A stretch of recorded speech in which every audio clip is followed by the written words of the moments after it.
This Saturday, explore hundreds of local artists across more than 40 venues. The Beverly Art Walk is back for its 11th year of family-friendly fun. It's a celebration of art and music, showcasing a diverse array of unique culture and art from Beverly and Morgan Park. Preston and Sal join us with more. Thanks for being here. Thank you. Thanks for having us. So Sal, you're the co-founder of the Beverly Arts Alliance. Now, the Arts Walk has been around, as we mentioned, for 11 years, just keeps growing.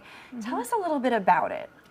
Well, so 11 years ago when we decided to do this, we honestly didn't even realize how big it was going to be. And once we started having arts events in the neighborhood, we discovered there's a lot of really creative, interesting people that live here, that live in the surrounding areas, and really just seem to thrive on that connection and community that we've been creating. And then we've also invited artists from all over Chicagoland and northern Indiana are joining us for the Art Walk, and it just kind of keeps growing, and we've just been having a lot of fun.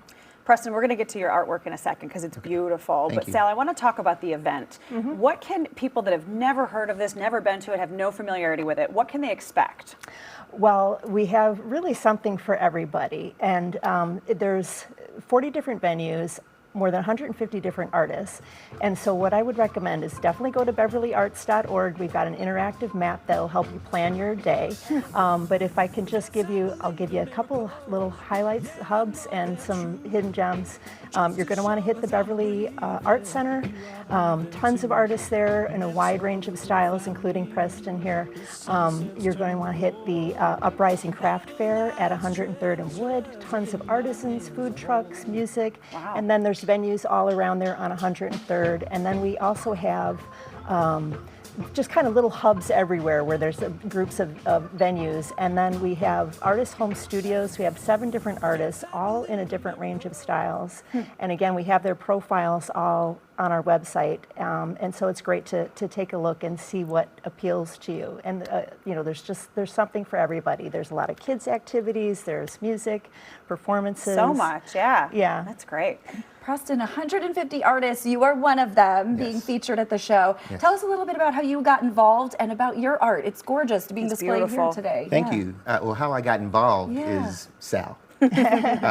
Just a chance meeting. She was a mutual friend of ours. You know, we started having conversations about my photography, and I showed her some of the work, and I teased Sal about being kind of art mafioso, because she asked me did I want to do it, and I was playing hard to get. And she reached out to me a couple of times, and it sort of became apparent that I was going to do this anyway. So, my first year with her, I did a series called Through My Lens of Black Girls Magic.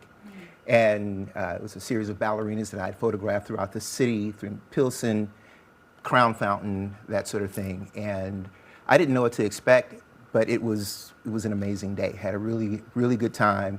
And from that point on, you're a part of the family. And I've worked closely with Sal. She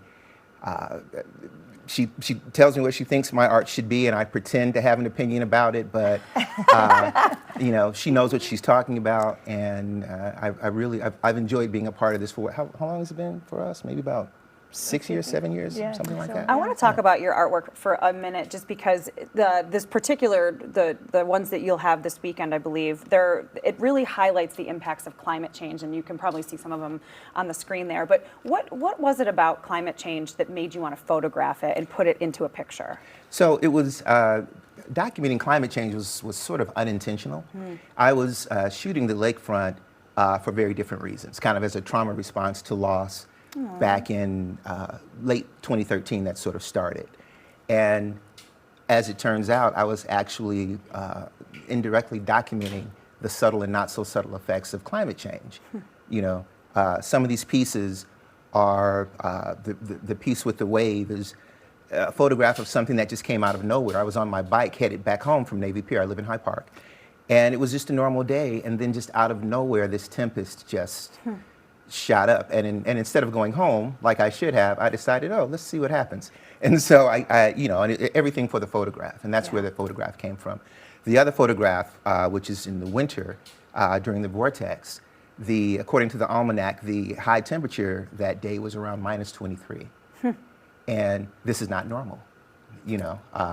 Wisconsin is going to spend over $243 million just restoring their shoreline because of the erosion due to climate change. So These photographs are beautiful, and if you're sitting at home and thinking, I need these on my wall, they are for sale, and you can see them at the Beverly Art Walk this Saturday. For more information, just head to beverlyarts.org or find them on Facebook and Instagram. Thank you both so much for Thank you. being here. This is Thank you. wonderful.